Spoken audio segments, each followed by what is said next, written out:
Hello and welcome to this lecture. आज के इस लेक्चर के अंदर हम थोड़ा सा आगे बढ़ेंगे डेटा स्ट्रक्चर्स के बारे में, थोड़ा सा देखेंगे उसकी बेसिक टर्मिनोलॉजीज और कुछ उसके इम्पोर्टेंस टॉपिक्स। प्रीवियस सेशन के अंदर हमने देखा था डेटा स्ट्रक्चर का ब्रीफ ओवरव्यू। ठीक है, तो चले स्टार्ट करते हैं हम आज का लेक्चर। हाँ, आज का लेक्चर ही थोड़ा सा हमारा थियोरेटिकली जाने वाला है। थोड़ा सा हम लास्ट के अंदर बात करेंगे किस तरह से आपको प्रैक्टिकल एक टेक्स्ट एडिटर का यूज़ करना है through out this semester. Okay, तो चलिए सबसे पहले हम बात करते हैं, थोड़ा सा समरी हम रिवाइज कर लेते हैं। डेटा स्ट्रक्चर क्या था? डेटा स्ट्रक्चर यानी कि हमने देखा था अ सेट ऑफ रूल्स, यानी कि एब्स्ट्रैक्ट डेटा टाइप्स, आप बोल सकते हो एल्गोरिथम्स, लेकिन उन सभी का कॉम्बिनेशन यानी कि one type of data structure.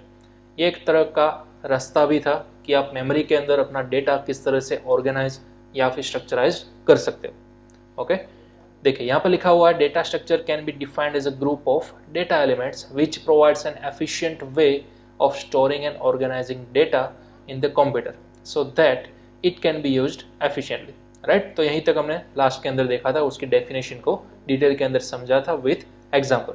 हमने कई सारे एग्जाम्पल भी देखे थे डेटा स्ट्रक्चर के, for example arrays, linked list, stack और क्यू। ठीक है, अब डेटा स्ट्रक्चर का यूज वाइडली कहाँ पर किया जाता है?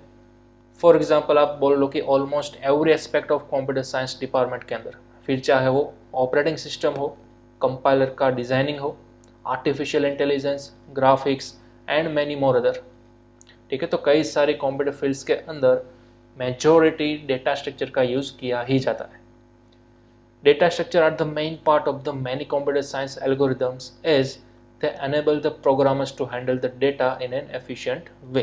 It plays a vital role in enhancing the performance of a software or a program, as the main function of the software is to store and retrieve the user's data fast as possible. ठीक है, यहाँ पर बहुत ही important बात की गई है आपको कि किसी भी सॉफ्टवेयर को फंक्शन करने के लिए मेजॉरिटी, सबसे बड़ा एक एग्जांपल हम देना चाहते हैं कि यूज़र का कई सारा मिलियंस ऑफ डेटा है आपके पास। ठीक है, तो उस सभी को आप किस तरह से एक्सेस कर सकोगे as a fast way as possible, किस तरह से डेटा को स्टोर करोगे और किस तरह से आप मिलियंस ऑफ रिकॉर्ड्स को एट अ टाइम फैच कर सकोगे, उसको सॉर्ट कर सकोगे और सर्च कर सकोगे। ठीक है, तो इन सभी के बिहाइंड द सीन क्या होता है? डेटा स्ट्रक्चर ही होता है। किस तरह का डेटा स्ट्रक्चर आपको क्रिएट करना है वो आप अपनी मनचाही पैटर्न के थ्रू क्रिएट कर सकते हो। प्रीवियस सेशन के अंदर हमने थियोरेटिकली देखा था कि स्टैक को बनाने के लिए आपको या तो एरे चाहिए होगा या फिर लिंक्ड लिस्ट चाहिए होगा। राइट, लेकिन इस तरह के कई सारे आप अपने खुद से डेटा स्ट्रक्चर्स क्रिएट कर सकते हो। चलो, अब बेसिक टर्मिनोलॉजी क्या है, यानी कि डेटा स्ट्रक्चर की फील्ड के अंदर कई सारे नए नए वर्ड्स आएंगे, टेक्निकल वर्ड्स, उन सभी वर्ड्स को हमें समझना होगा। ठीक है, तो सबसे पहले हम समझते हैं सिंपल वर्ड डेटा। अब ये डेटा क्या है?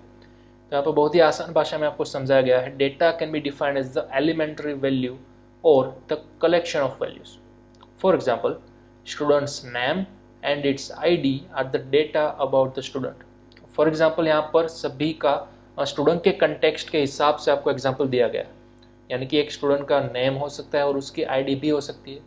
तो ये नेम और आईडी, ये दोनों स्टूडेंट के लिए क्या हुए? उनके डेटा हुए। राइट, तो डेटा यानी कि collection of multiple values, simple. उसी हिसाब से अगर हम देखने चाहे ग्रुप आइटम्स, ग्रुप आइटम्स यानी कि क्या? Data items which have subordinate data items are called group item. For example, name of a student can have first name and the last name, यानी कि जो सबसे पहला एक डेटा पार्ट था, उस डेटा को चंक्स के अंदर अगेन फर्दर डिवाइड किया गया। ठीक है, स्टूडेंट का फुल नेम तो होता ही है, लेकिन फुल नेम के अंदर भी अगर आप कैटेगराइज करने जाओगे तो वहाँ से आपको मिलेगा फर्स्ट नेम और लास्ट नेम। तो फर्स्ट नेम और लास्ट नेम स्टूडेंट के फुल नेम के क्या हो गए? ग्रुप आइटम्स हो गए। राइट, तो इस तरह से सिर्फ डेटा को डिवाइड किया गया है और कुछ भी नहीं। उसके बाद एक टर्मिनोलॉजी आती है record. What is record?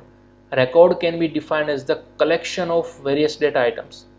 For example, if we talk about the student entity, then its name, address, course and marks can be grouped together to form the record for the student. तो यहाँ पर मैं best example आपको देना चाहता हूँ Microsoft Excel का। हम सभी ने कहीं ना कहीं किसी भी तरह से माइक्रोसॉफ्ट एक्सेल का तो यूज़ किया ही होगा। तो माइक्रोसॉफ्ट एक्सेल के अंदर हम सभी को मालूम है रोज एंड कॉलम्स का मिक्स स्ट्रक्चर होता है, जिसको हम बोलते हैं सेल्स। राइट, तो सपोज एक रो हम इमेजिन कर लेते हैं। एक रो के अंदर हम किसी पर्सन का या फिर किसी स्टूडेंट का डेटा इंसर्ट करना चाहते हैं, ठीक है, तो कोई भी स्टूडेंट का क्या हो सकता है, नेम हो सकता है, उनका एड्रेस हो सकता है, उसके बाद कोर्स हो सकता है, उसके मार्क्स हो सकते हैं। तो उन सभी डेटा को आपको क्या करना है, ग्रुप करना है टुगेदर, एक साथ। तो फिर वो एक रो जो बनती है डेटा की, उनको आप क्या बोलोगे, एक रिकॉर्ड बोलोगे, एक स्टूडेंट का रिकॉर्ड बोलोगे। तो ऐसे मल्टीपल स्टूडेंट का रिकॉर्ड्स आपके पास हो सकते हैं, राइट। तो बिहाइंड द सीन रो को ही हम प्रोनाउंस करेंगे रिकॉर्ड, ठीक है। रिकॉर्ड बोलिए या फिर मल्टीपल रोज बोलिए, दोनों सेम ही है। चलिए उसी तरह से अब नेक्स्ट फाइल आता है। फाइल क्या है, file is a collection of various records of one type of entity. For example, अगर हमारे पास 60 एम्प्लॉयज हैं, ठीक है, then 20 records in the related file where each record contains the data about each employee। देखिए यहाँ पर क्या कहा गया कि अगर एक क्लास के अंदर 60 एम्प्लॉयज हमारे पास हैं, then after there will be 20 records in the related file, ठीक है। उसी फाइल के अंदर 20 records ऐसे होंगे जो कि एक दूसरे के साथ रिलेट करते होंगे किसी ना किसी तरह से, और ऐसा ईच एंड एवरी एम्प्लॉय के बारे में हमें देखना है। तो ऐसे कई सारे नेस्टेड टाइप्स के अंदर या फिर नेस्टेड जुड़े हुए एक दूसरे के साथ डेटा जो एक दूसरे के साथ रिलेट करते हुए होंगे, उन सभी के कलेक्शन को आप बोल सकते हो वन टाइप ऑफ फाइल, ठीक है। चलिए उसके बाद एक और वर्ड आता है एट्रीब्यूट एंड एंटिटी। तो देखिए एंटिटी क्या है, an entity represent the class of a certain object, it contains various attributes, each attribute represent the particular property of that entity, ठीक है। अब एंटिटी यानी कि अगेन मैं माइक्रोसॉफ्ट एक्सेल का ही आपको एग्जांपल देना चाहूंगा। एंटिटी यानी कि हम बोल सकते हैं कॉलम का नेम, ठीक है। एंटिटी यानी कि सिर्फ कॉलम का नेम। सपोज कॉलम का नेम है सिटी, और उस सिटी वाली कॉलम के अंदर हमारे पास कई सारे रिकॉर्ड्स हो गए। फॉर एग्जाम्पल हमारे पास 3 स्टूडेंट है, ए बी एंड सी, तो तीनों की सिटी डिफरेंट डिफरेंट होगी, राइट। तो मतलब कि तीनों की सिटी वाली कॉलम के अंदर उन सभी के एट्रीब्यूट्स की वैल्यू भी क्या होगी, डिफरेंट ही होगी, राइट। तो एंटिटी यानी कि कॉलम का नेम, एट्रीब्यूट यानी कि उस कॉलम की अंदर मौजूद वैल्यू। क्लियर। उसके बाद है field. Field is a single elementary unit of information representing the attribute of an entity. Field यानी कि अगेन माइक्रोसॉफ्ट एक्सेल के हिसाब से सेल, रो और कॉलम जहां पर मैच होते हैं या फिर यहाँ जहां पर वो जॉइंट होते हैं, तो उनसे बनता है एक सेल, ठीक है। बेसिक एकदम है, हम सभी को मालूम है। तो उस बेसिक सेल को हम बोलना चाहेंगे फील्ड, ठीक है। तो इन सभी टर्मिनोलॉजीज को डेटा स्ट्रक्चर के साथ इंप्लीमेंट किया जाता है, या बोल सकते हो डेटा स्ट्रक्चर की फील्ड में इन सभी वर्ड्स का जैसे जैसे मैंने आपको डिस्क्राइब किया वो उसका मीनिंग होता है, ठीक है। तो इन सभी वर्ड्स को आपको खास याद रखना है और कहीं ना कहीं आपको नोट कर लेना है, ओके। चलिए अब देखते हैं need of data structure. Data structure की आखिरकार हमें ऐसी तो क्या नीड है, ठीक है। तो देखिए as application are getting complex and amount of data increasing day by day, there may arise the following problems। यानी कि अगर इन फ्यूचर हम कोई बड़ी एप्लीकेशन बना रहे हैं, ठीक है, जो कि बहुत ही कॉम्प्लेक्स लेवल की है, और साथ ही साथ उसके अंदर डेटा जो है वो आपका डे बाय डे इंक्रीज हो रहा है, तो फिर कई कई मुश्किलें आपको आ सकती है, कई कई प्रॉब्लम्स आपको आ सकती है, ठीक है। तो सभी प्रॉब्लम्स यहाँ पर डिस्क्राइब की गई है, और उस प्रॉब्लम के लिए ही हमें डेटा स्ट्रक्चर्स की नीड है, उस प्रॉब्लम के सोल्यूशन के लिए। सबसे पहला तो हम कंसर्न करेंगे प्रोसेसर की स्पीड के बारे में।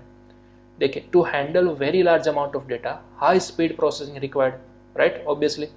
But as the data is growing day by day to the billions of files per entity, processor में fail to deal with that much amount of data.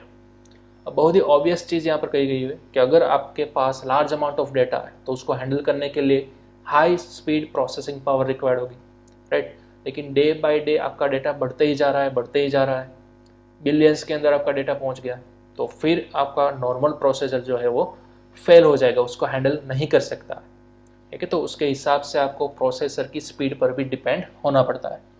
उसके बाद आता है डेटा सर्च। तो देखिए यहाँ पर क्या कहा गया है, consider N inventory size of 106 item in a store. If our application is to search for a particular item, it needs to traverse 106 items every time, result in slowing down the search process। यहाँ पर आपको एक simple सा example दिया गया है कि एक आपके पास स्टोर है, स्टोर के अंदर आपके पास 106 आइटम्स अवेलेबल है, अब आपके पास एक ऐसी ही रिक्वायरमेंट आई कि उन 106 आइटम्स में से आपको कोई पर्टिकुलर एक आइटम फाइंड करनी है, सर्च करनी है। ठीक है, तो आपको वन बाय वन सभी के अंदर क्या करना होगा, ट्रैवर्स करना होगा, यानी कि उसके अंदर फाइंड करना होगा। तो ऑब्वियसली डेटा को फाइंड करने के लिए, यानी कि पर्टिकुलर किसी आइटम को फाइंड करने के लिए आपकी स्पीड क्या होगी, स्लो डाउन होगी। ठीक है, आपकी सर्च प्रोसेस जो है वो स्लो डाउन होगी। तो बड़ी ही ऑब्वियस सी बात है, अगर आपके पास आइटम्स या फिर डेटा बहुत ही ज़्यादा होगा, मीन्स जितना ज़्यादा होगा आपके पास डेटा, उतनी ही आपकी सर्च की स्पीड स्लो होती जाएगी। ठीक है, तो यह भी एक बड़ी कंसर्न बन सकती है हमारे लिए। उसके बाद है multiple request. If thousands of users are searching the data simultaneously on a web server, then there are the chances that a very large server can be failed during that process. Doesn't matter कि आपके पास कितना बड़ा server है, ठीक है, आपने उसके अंदर सभी डेटा स्टोर करके रखे हुए, लेकिन at a time thousands of user अगर उसी सेम डेटा को एक्सेस करने की ट्राई कर रहे हैं या फिर उसको सर्च करने की ट्राई कर रहे हैं, तो फिर चाहे जितना बड़ा आपका सर्वर होगा वो कभी ना कभी तो फेल होने ही वाला है। ठीक है, तो मल्टीपल रिक्वेस्ट को किस तरह से हैंडल किया जाए वो भी हमारे लिए एक बहुत ही बड़ी कंसर्न बन सकती है। ठीक है, तो ये 3 कंसर्न जो है, इसको सोल्व करने के लिए आपको प्रॉपर डेटा स्ट्रक्चर की रिक्वायरमेंट होगी, उसकी नीड होगी। क्लियर? चलिए, यहाँ पर एक और बात गई है, in order to solve the वो problems data structures are used. Data is organized to form a data structure in such a way that all items are not required to be searched and required data can be searched instantly। जैसा कि हमने अभी भी in previous concern की बात की, अगर हमारे पास लार्ज अमाउंट ऑफ डेटा है तो उसके अंदर सर्चिंग के लिए हमारे पास बहुत ही ज़्यादा टाइम एक्सपेंस हो जाता है, लेकिन डेटा स्ट्रक्चर को इसी तरह से हम डिज़ाइन करेंगे कि उसके अंदर ऑर्गेनाइज किए गए सभी डेटा उसी तरह से अरेंज हो ताकि हमें जो भी डेटा रिक्वायर्ड है वो इंस्टेंटली हमारे तक पहुंच सके। ठीक है, तो इसी तरह से हमें डेटा स्ट्रक्चर को डिज़ाइन करना है। ओके, उसके बाद एडवांटेजेस ऑफ डेटा स्ट्रक्चर। तो advantages of data structure I think हमने ऑलरेडी प्रीवियस सेशन के अंदर कवर करके रखे थे, राइट? एफिशिएंसी, रीयूजेबिलिटी और एब्स्ट्रैक्शन। चलिए, तो ये सभी यहाँ पर तीनों के तीनों वही के वही है। चलिए, अगेन हम आगे बढ़ेंगे डेटा स्ट्रक्चर के क्लासिफिकेशन। ये भी हमने ऑलरेडी देख लिया था प्रीवियस सेशन के अंदर, लेकिन यहाँ पर थोड़ा सा पिक्टोरियल रिप्रेजेंट आपको दिया गया है एक फिगर के थ्रू। ठीक है, तो इस फिगर को भी आप खास नोट डाउन कर लीजिएगा। देखिए, अगेन हम रिवाइज कर लेते हैं। सपोज हमारे पास एक मेन डेटा है, उनको हमें स्ट्रक्चराइज करना है, तो हमें नीड होगी डेटा स्ट्रक्चर की, राइट? अब डेटा स्ट्रक्चर फर्दर 2 कैटेगरीज के अंदर डिवाइड होता है। पहला प्रिमिटिव डेटा स्ट्रक्चर और दूसरा non primitive data structure. Primitive data structure के अंदर सभी हमारे प्रिमिटिव डेटा टाइप्स का इंक्लूड होंगे, for example integer, character, double, right?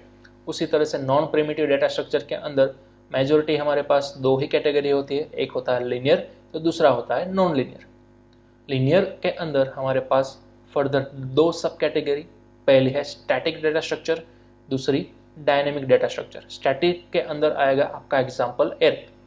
ठीक है, हमने प्रीवियस सेशन के अंदर ऑलरेडी देखा था स्टैटिक डेटा स्ट्रक्चर हम किसको बोलते थे, जो कि कंपाइल टाइम के वक्त साइज आप फिक्स कर देते हो। ठीक है, उसको आप बाद में चेंज नहीं कर सकते, उसको आप बोल सकते हो स्टैटिक डेटा स्ट्रक्चर। और as compare to static, dynamic यानी कि रन टाइम आप मेमोरी एलोकेट कर सकते हो, यानी कि आपके पास मेमोरी एलोकेट करने की फ्लेक्सिबिलिटी है। फॉर एग्जांपल, इसके अंदर आप लिंक्ड लिस्ट, स्टैक या फिर क्यू को भी इंक्लूड कर सकते हो। उसी तरह दूसरी ओर अगर हम बात करने जाए तो हमारे पास है नॉन लीनियर डेटा स्ट्रक्चर, जिसके अंदर 2 ही टाइप आता है, पहला है ट्री और दूसरा है ग्राफ।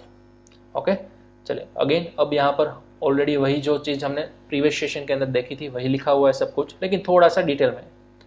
पहले हमने देखा था लीनियर डेटा स्ट्रक्चर, जो कि सभी डेटा आपके सिक्वेंशियल ऑर्डर के अंदर हो गए। ठीक है, लाइन बाय लाइन हो गए। उसके अंदर हमने सबसे पहले देखा था एरे। तो अब एरे क्या है, आई थिंक हम सभी को मालूम है, सी लैंग्वेज हमने पढ़ी है। ठीक है, एरे यानी कि collection of similar type of data items. ठीक है, तो उन सभी को क्या बोलेंगे, हम एरे बोलेंगे। जितने भी उसके अंदर डेटा आइटम्स हो गए उसको हम एलिमेंट्स भी बोल सकते हैं, लाइक हाँ, elements of array share the same variable name but each one carries a different index number known and subscript. The array can be 1 dimensional, 2 dimensional और मल्टी डायमेंशनल। अब यहाँ पर बात की गई है इंडेक्स वैल्यू की। इंडेक्स हम सभी को मालूम है एरे की ऑलवेज एंड ऑलवेज 0 से ही स्टार्ट होती है। ठीक है, यहाँ पर आपको एक एग्जाम्पल भी दिया गया है। उसके बाद आता है लिंक्ड लिस्ट। लिंक्ड लिस्ट क्या है, तो वो भी एक लीनियर डेटा स्ट्रक्चर ही है, which is used to maintain a list in a memory. It can be seen as the collection of nodes stored at non-contiguous memory locations. Each node of the list contains a pointer to its adjacent node. ठीक है, यहाँ पर simple इतना कहा गया है कि ये एरे का ही थोड़ा सा एक्सपांडेड वर्जन है। एरे के अंदर कैसा होता था कि सपोज एक हमारा एरे था 4 एलिमेंट्स का, तो चारों के 4 एलिमेंट्स 1 बाय 1 एक दूसरे के साथ लिंक्ड आउट होते हैं, राइट। लेकिन यहाँ पर लिंक्ड लिस्ट के अंदर भी सेम वही है, एक दूसरे के साथ ही लीनियर फॉर्मेट के अंदर वो अटैच हो, लेकिन साथ ही साथ उन सभी के मेमोरी एड्रेस एक दूसरे को पता होता है। ठीक है, फिलहाल आपको माइट भी ये समझ में ना आए, लेकिन जब हम प्रैक्टिकल इसका देखेंगे तब आपको कंप्लीटली ध्यान आ जाएगा। उसी तरह देखते हैं स्टैक। स्टैक तो वो भी एक लीनियर लिस्ट ही है which insertion and deletions are allowed only at one end called top. Stack यानी कि आप वर्टिकल लिस्ट बोल सकते हो। ठीक है, नीचे से आपको एलिमेंट्स पुटअप करना है, सबसे पहला एलिमेंट, उसके बाद 1 बाय 1 आपको नेक्स्ट एलिमेंट ऊपर से पुटअप करते जाना है। ठीक है, आप यहाँ पर टावर ऑफ हैनोई का एक एग्जांपल भी ले सकते हो।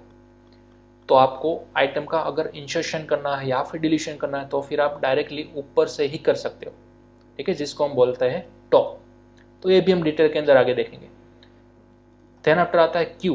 क्यू भी एक लीनियर लिस्ट ही है which elements can be inserted only at one end called rear, यानी कि पीछे से आप ऐड कर सकते हो, and deleted only at front end. ठीक है, तो यहाँ पर आपके पास 2 एंड है, एक रियर एंड और एक फ्रंट एंड। तो फ्रंट एंड से आप डिलीट कर सकते हो और रियर एंड से आप नए एलिमेंट को इंसर्ट कर सकते हो। ओके, उसी हिसाब से हमारे पास है non linear data structure. Non linear के अंदर हमारे पास ट्रीज और दूसरा है ग्राफ्स। ठीक है, तो ट्रीज क्या है? Trees are multi level data structure with a hierarchical relationship among its elements known as nodes. ठीक है, एरे के अंदर जितने भी डेटा आइटम्स थे उसको हम बोलते थे एलिमेंट्स, लेकिन यहाँ पर जितने भी डेटा आइटम्स हो गए उसको हम बोलेंगे नोड्स। ठीक है, जब हम ट्रीज देखेंगे तब आपको परफेक्टली ख्याल आ जाएगा कि किस तरह से ट्रीज को बनाना है और किसको एग्जैक्टली हम नोड कॉल करेंगे। ठीक है, उसी तरह से यहाँ पर आता है आपको ग्राफ्स। तो ग्राफ्स भी ठीक उसी तरह काम करते हैं जिस तरह से काम करता है ट्रीज, लेकिन थोड़ा सा पार्शियली अलग होता है। Graph can be defined as the pictorial representation of the set of elements. ठीक है, उसको आप रिप्रेजेंट करोगे वर्टाइसिस के through, connected by the links known as edges. तो यहाँ पर आपका कंसेप्ट आएगा एजेस और वर्टाइसिस का। ट्रीज के अंदर आपका कंसेप्ट आएगा लीफ नोड और रूट नोड का। ठीक है, तो मैं अगेन आपको सिर्फ एक ओवरव्यू दे रहा हूँ। ठीक है, ये सभी खत्म करते करते हमारा पूरा सेमेस्टर ही निकल जाएगा। क्लियर? तो ये सभी डिटेल्स के अंदर आएंगे आपके टॉपिक्स। ये सिर्फ टर्मिनोलॉजीज आज हम देख रहे हैं बेसिक, कि डेटा स्ट्रक्चर के अंदर कौन कौन से वर्ड्स, कौन कौन से टेक्निकल सिनोनिम्स आपको याद रखने और आपको पढ़ने हैं। ठीक है, अगेन एक बार और हम देख लेते हैं ऑपरेशंस ऑन डेटा स्ट्रक्चर, जो कि ऑलरेडी हमने प्रीवियस सेशन के अंदर किया था। ठीक है, ट्रावर्सिंग क्या होता है, इंसर्शन क्या होता है, deletion, searching, sorting and merging.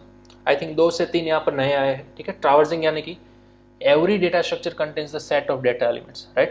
Traversing the data structure means visiting each element of the data structure in order to perform some specific operation like searching or sorting. यानी कि आपके डेटा स्ट्रक्चर के अंदर मौजूद each and every elements को आपको क्या करना है, विजिट करना है। ठीक है, तो उस विजिटिंग की प्रोसेस को ही बोला जाता है डेटा स्ट्रक्चर के अंदर ट्रावर्सिंग। अब क्यों हम each and every एलिमेंट को विजिट करेंगे? क्योंकि ऑब्वियसली या तो हम सर्चिंग कर रहे होंगे या फिर हम सॉर्टिंग कर रहे होंगे, तभी हमें सभी एलिमेंट्स को देखने के लिए जाना होगा। ठीक है, तो सर्च करने की प्रोसेस या फिर सॉर्ट करने की प्रोसेस के लिए हमें सभी एलिमेंट्स को 1 बाय 1 विजिट करना होगा। तो उस विजिटिंग की प्रोसेस को हम टेक्निकली बोलेंगे ट्रावर्सिंग। क्लियर?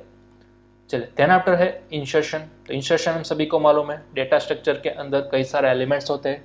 ठीक है, आपको एक नया एलिमेंट ऐड करना है तो फिर उस प्रोसेस को बोलते हैं इंसर्शन। अगर आपके पास कोई एलिमेंट ऐसा है जिसको आपको डिलीट करना है तो उस प्रोसेस को बोला जाएगा डिलीशन। अगर आपको सर्च करना है तो उसको बोला जाएगा ऑब्वियसली सर्चिंग। सॉर्ट करना है तो आप उसको सॉर्टिंग कर सकते हो असेंडिंग ऑर्डर के अंदर या फिर डिसेंडिंग ऑर्डर के अंदर। सेम उसी तरह से एक नया ऑपरेशन आ रहा है मर्जिंग। मर्जिंग यानी कि कंबाइन करना, या फिर प्रोग्रामेटिकली आपने कई बार सुना होगा कॉन्कैट करना। कॉन्कैट करना यानी कि 2 चीज़ों को ज्वाइन करना, मर्ज करना। ठीक है, तो सपोज हमारे पास 2 लिस्ट है, लिस्ट ए और लिस्ट बी। उन दोनों की साइज भी रिस्पेक्टिवली दी गई हुई M एंड N। तो उन सभी को ज्वाइन करना है आपको। ठीक है, तो आपको a+b करने के जरिए आपको एक नई लिस्ट मिल जाएगी जिसका नाम हमने रख दिया सपोज c, और उस नई लिस्ट की साइज भी कितनी होगी, ऑब्वियसली उन दोनों की लेंथ के एडिशन के बराबर, यानी कि m+n के बराबर। ठीक है, तो ये जो प्रोसेस हमने की उसी को बोला जाएगा मर्जिंग प्रोसेस। ठीक है, तो ये 6 टाइप के टोटल ऑपरेशन है जो कि आप डेटा स्ट्रक्चर पर परफॉर्म कर सकते हो। क्लियर? तो चलिए इसका भी आप स्क्रीनशॉट ले लो। ठीक है, तो इतनी प्रोसेस, इतने operations, then after data structure के क्लासिफिकेशन, ये फिगर आपको कंप्लीटली रिमेंबर रखनी है। ठीक है, और क्यों हम डेटा स्ट्रक्चर का यूज करेंगे, क्यों ये सब्जेक्ट इतना इंपॉर्टेंट है, वो आज हमने देखा। ओके, चलिए अब नेक्स्ट हम देखेंगे इसी लेक्चर के अंदर कि आपको थ्रू आउट द सेमेस्टर कौन सा टेक्स्ट एडिटर यूज करना है। ठीक है, ऑब्वियसली हमारा गोल क्या है कि डेटा स्ट्रक्चर को प्रैक्टिकली परफॉर्म करना है, राइट। तो आप सी लैंग्वेज के अंदर किसी भी एडिटर के अंदर उसको परफॉर्म कर सकते हो। ठीक है, वो आपके ऊपर है। फिर चाहे आप टर्बो सी का यूज़ कीजिए, डेव C++ का यूज़ कीजिए, कोड ब्लॉक्स का यूज़ कीजिए, विजुअल स्टूडियो कोड का यूज़ कीजिए, ओके, डजंट मैटर, लेकिन आपके पास एक प्रॉपर टेक्स्ट एडिटर होना चाहिए जिसके अंदर आप कोडिंग कर सको। ठीक है, तो इस लेक्चर के अंदर मैं आपको बताता हूँ कि आप किस तरह से विंडोज़ पर और मैक पर अपना सी लैंग्वेज का फर्स्ट प्रोग्राम स्टार्ट कर सकते हो। ठीक है, तो फिलहाल मैं यहाँ पर हूँ मैक ऑपरेटिंग सिस्टम पर, तो मेरे पास यहाँ पर सबसे ईजीएस्ट वे है VS कोड का, यानी कि विजुअल स्टूडियो कोड। तो आपको सिंपल सर्च करना है विजुअल स्टूडियो कोड, तो आपको कुछ इस तरह का लोगो दिखाई देगा। यहाँ पर आपको इनकी वेबसाइट पर जाना है और यहाँ से आपको डाउनलोड कर लेना है, डाउनलोड मैक के लिए VS code, visual Studio code. ठीक है, यहाँ पर सिंपल आप डाउनलोड पर क्लिक कीजिए तो आपका डाउनलोड ऑटोमेटिक स्टार्ट हो जाएगा। ठीक है, आपको सिर्फ और सिर्फ यहाँ पर वेट करना है। देखिए यहाँ पर आप देख सकते हो आपका डाउनलोड जो है वो स्टार्ट हो चुका है। ठीक है, ये जिप फाइल होगी। उसके बाद हम सभी को आता है किस तरह से अनजिप करना है और नेक्स्ट करके इनको इंस्टॉल करना है। ठीक है, मेरे सिस्टम के अंदर ऑलरेडी VS कोड इंस्टॉल है, तो मैं डायरेक्टली आपको ओपन करके ही बता रहा हूँ। ओके, चलिए, तो मैंने सर्च किया VS कोड और अब यहाँ पर मेरा VS कोड जो है वो कम्प्लीटली ओपन हो चुका है। ठीक है, आपको यहाँ पर दिख रहा होगा अनटाइटल्ड 1। तो सबसे पहले आपको एक नई ब्लैंक फाइल बनानी है। ये आपको देख सकते हो लेफ्ट हैंड साइड के अंदर आपके पास कई सारे ऑप्शन रहेंगे।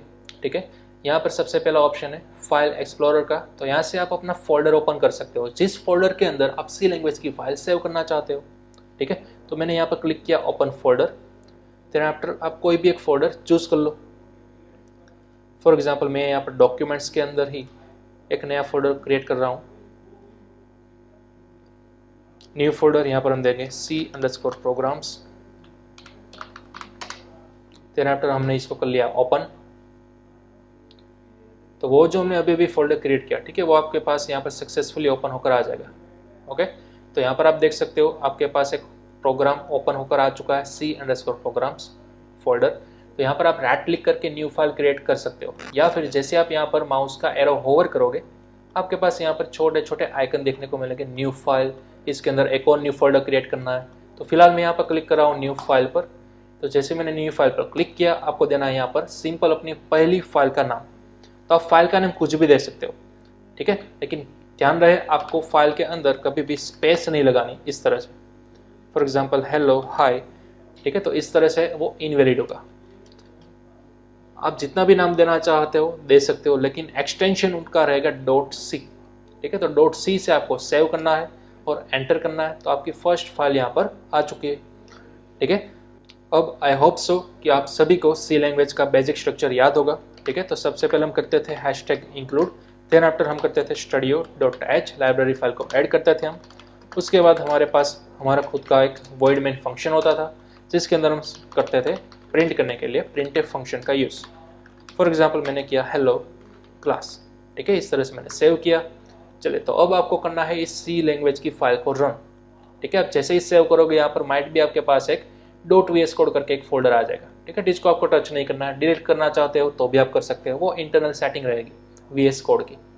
चलिए, अब सी लैंग्वेज की फाइल को रन करने के लिए आपको क्या करना होगा, सबसे पहले आपको 2 एक्सटेंशन चाहिए होंगे।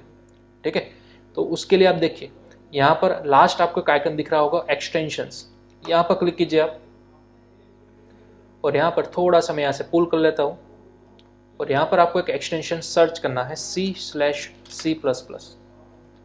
तो यहाँ पर आप देख सकते हो C और C++, इसको आपको कर लेना है इंस्टॉल। ठीक है, मैंने ऑलरेडी इंस्टॉल करके रखा हुआ है। ये एक्सटेंशन क्या करेगा, VS कोड के अंदर C लैंग्वेज और C++ को सपोर्ट करेगा रन करने के लिए। ठीक है, चलिए, तो ये तो होगी सपोर्ट की बात। उसके बाद फाइल को रन करने के लिए आपको एक और एक्सटेंशन चाहिए जिसको हम बोलेंगे कोड रनर। ठीक है, कोड रनर आपको यहाँ पर सर्च करना है और इसे भी आपको इंस्टॉल कर लेना है। क्लियर, जैसे आप इसको इंस्टॉल कर लोगे आपके पास यहाँ पर देखिए टॉप राइट कॉर्नर के अंदर एक प्ले का एरो आ जाएगा। ठीक है, तो ये प्ले का एरो क्या करेगा, आपकी C लैंग्वेज की फाइल को रन करेगा। ठीक है, तो चलिए अब हमारे पास दोनों एक्सटेंशन ऐड हो चुके हैं, इंस्टॉल हो चुके हैं। तो अगेन हम यहाँ पर क्लिक करेंगे फाइल एक्सप्लोरर वाले आइकन पर, तो यहाँ पर आपकी फाइल आ जाएगी। ठीक है, लिस्ट डाउन हो जाएगी। अब हमें सिंपल करना है यहाँ पर प्ले पर क्लिक। ओके, लेकिन यहाँ पर सबसे पहली बात आपको फाइल मेनू के अंदर जाके थोड़ा सा सेटिंग्स चेंज करना होगा। तो कोड पर क्लिक करते हैं, परफॉर्मेंसेस, उसके बाद यहाँ पर क्लिक करना है आपको सेटिंग्स पे। सेटिंग्स पे यहाँ पर आपको थोड़ा सा सर्च करना है रन इन टर्मिनल। ठीक है, रन इन टर्मिनल को आप सर्च कीजिए। उसके बाद थोड़ा सा यहाँ पर नीचे आइए और यहाँ पर लिखा हुआ है code runner run in terminal. ठीक है, ये बाय डिफॉल्ट आपके पीसी के अंदर फर्स्ट टाइम अनटिक होगा, तो इसको टिक कर लीजिए। देन आफ्टर यहाँ से क्लोज कर दीजिए और पूरे VS कोड को यानी कि विजुअल स्टूडियो कोड को आप रिस्टार्ट कीजिए। ठीक है, देन आफ्टर आपका प्रोग्राम सक्सेसफुली रन होगा। चलिए, तो जैसे ही आपका फर्स्ट प्रोग्राम बन गया है, ठीक है, आपको यहाँ पर करना है प्ले पर क्लिक। तो जैसे मैं यहाँ पर प्ले पर क्लिक करूँगा आपके पूरे प्रोग्राम का आउटपुट यहाँ पर टर्मिनल सेक्शन के अंदर यहाँ नीचे आपको देखने को मिलेगा। ठीक है, तो यहाँ पर आप देख सकते हो आउटपुट हमें मिल चुका है हेलो क्लास। क्लियर, हाँ, आपके पास यहाँ पर जितनी चाहे उतनी वार्निंग आ जाए। ठीक है, वार्निंग के साथ हमें लेना देना नहीं है, एरर नहीं आ जानी चाहिए, बस वार्निंग जितनी भी आएगी चलेगा। क्लियर, बस हमें पास यहाँ पर नीचे सक्सेसफुल आउटपुट आ जाना चाहिए। क्लियर, तो हमने आउटपुट देख लिया है और अब यहाँ से कर देंगे इसको क्लोज। अगेन आपको आउटपुट क्लिक करना है, कुछ वर्ड हमको बदलना है। हेलो वर्ल्ड, न्यू लाइन के अंदर जाने के लिए /n/n, फिर हमने लिखा hello class, again new line. ठीक है, तो ऐसा हमने सेव किया, अगेन यहाँ से किया प्ले, तो अब देख सकते हो हमें आउटपुट मिल चुका है हेलो वर्ल्ड हेलो क्लास। ठीक है, तो इस तरह से आप macOS के अंदर अपना C लैंग्वेज का फर्स्ट प्रोग्राम क्रिएट कर सकते हो और through out the syllabus, through out the semester आप macOS के अंदर VS कोड को इस्तेमाल कर सकते हो। ओके, तो ये तो चलिए हो गई macOS की बात। क्या होगा अगर आप विंडोज़ पर हो, तो विंडोज़ पर आप dev C++ का यूज़ कर सकते हो। ठीक है, तो यहाँ पर अगेन मैंने सर्च किया dev C++, तो इस तरह से आपको dev C++ का लोगो मिलेगा। ठीक है, तो यहाँ से आपको क्लिक करना है डाउनलोड पर। तो यहाँ से आपको एक बटन दिखाई दे रहा होगा डाउनलोड। ठीक है, तो यहाँ पर आप कीजिए क्लिक। जैसे ही बटन पर आप क्लिक करोगे आपको एक न्यू पेज के अंदर रिडायरेक्ट कर देगा और आपको 5 सेकेंड्स तक वेट करना है। ठीक है, तो तब जाकर आपकी ये आउटपुट स्टार्ट हो जाएगा। तो यहाँ पर आप देख सकते हो आपका प्रोग्राम जो है वो डाउनलोड होना स्टार्ट हो चुका है। ठीक है, तो यहाँ पर आप अगेन इसको डाउनलोड होने दीजिए। देन आफ्टर जैसे ही डाउनलोड हो जाता है सेटअप कर दीजिए। बहुत ही सिंपल प्रोसेस है, नेक्स्ट नेक्स्ट करके इंस्टॉल करना है। ठीक है, थोड़ा सा layout same to same Visual Studio Code जैसा ही होगा। तो विंडोज़ यूज़र्स उन सभी को यूज़ करना है dev C++। ठीक है, हाँ, VGS कोड भी, विजुअल स्टूडियो कोड भी आप लोग यूज़ कर सकते हो विंडोज़ यूज़र्स, लेकिन उसके अंदर थोड़ी सी आपको प्री रिक्वायरमेंट होगी। विंडोज़ के अंदर VS कोड चलाने के लिए आपको इंस्टॉल करना होगा MinGW। ठीक है, तो ये भी मैं आपको गाइड कर देता हूँ। माइट भी अगर आप विंडोज़ के अंदर भी VS कोड चलाना चाहते हो तो। ठीक है, तो जो भी मैंने अभी प्रोसेस बताई आपको macOS के लिए सेटअप करने के लिए, तो हमने 2 प्लगइन इंस्टॉल किए या फिर 2 एक्सटेंशन C++ और साथ ही साथ रन कोडर। ठीक है, तो उसी तरह से आपको same to same process Windows के अंदर भी करनी होगी विजुअल स्टूडियो के अंदर। लेकिन एक और तीसरी चीज़ भी आपको एक्स्ट्रा करनी होगी। क्या? सबसे पहले आपको डाउनलोड करना होगा MinGW का एक सेटअप फाइल। ठीक है, तो आप उसको डाउनलोड करने के लिए कहाँ पे जाओगे? First MinGW minimalist GNU for Windows download, यहाँ पर आप क्लिक कीजिए। अगेन यहाँ से आपको क्लिक करना है डाउनलोड पर। तो dev C++ के डाउनलोड की जो प्रोसेस थी ठीक उसी तरह की प्रोसेस यहाँ पर भी है। ठीक है, आपको अगेन यहाँ से 5 सेकंड का वेट करना है और जैसे ही वेट कर लिया आपके पास आपका सॉफ्टवेयर डाउनलोड होना स्टार्ट हो जाएगा। ठीक है, तो जैसे ही सॉफ्टवेयर डाउनलोड हो जाता है आपको सिंपल नेक्स्ट करके इंस्टॉल करना है। हाँ, MinGW को सेटअप करने के लिए आपको इंटरनेट की रिक्वायरमेंट होगी, ठीक है, क्योंकि इंस्टॉलेशन के वक्त के दौरान कई सारी छोटी मोटी फाइल्स को इंटरनेट के थ्रू फैच करेगा। तो सेटअप की प्रोसेसिंग फाइल थोड़ी सी लेंथी हो सकती है, ठीक है, लेकिन MinGW एक बार इंस्टॉल हो जाता है, then after Windows operating system पर भी आप VS कोड के अंदर सक्सेसफुल कोडिंग कर सकते हो, ठीक है। तो चलिए, इतना आपको ध्यान रखना था VS कोड के अंदर C लैंग्वेज का कोडिंग स्टार्ट करने के लिए, ठीक है। तो बस आज के सेशन को हम यहीं पे ख़त्म करते हैं। नेक्स्ट लेक्चर के अंदर हम मिलेंगे फुल्ली प्रैक्टिकल सेशन के साथ। एरे क्या है, एरे को किस तरह से हम डिफाइन कर सकते हैं और किस तरह से उसके पास प्रैक्टिकल। चलिए, तो अब हम मिलते हैं हमारे नेक्स्ट सेशन के अंदर नए टॉपिक के साथ, लेकिन तब तक आपको आज के इस लेक्चर के 3 क्वेश्चन के आंसर फाइंड करने हैं। यहाँ पर आप स्क्रीन पर देख सकते हो अपने 3 क्वेश्चंस। studio.h फाइल क्या है, उसका फुल फॉर्म लिखना है, मेन फंक्शन आखिरकार है क्या और printf फंक्शन क्या है, ठीक है। तो आज के हमारे सेशन के 3 क्वेश्चंस रहेंगे। ओके, चलिए, तो अब हम मिलते हैं अपने नेक्स्ट सेशन के अंदर।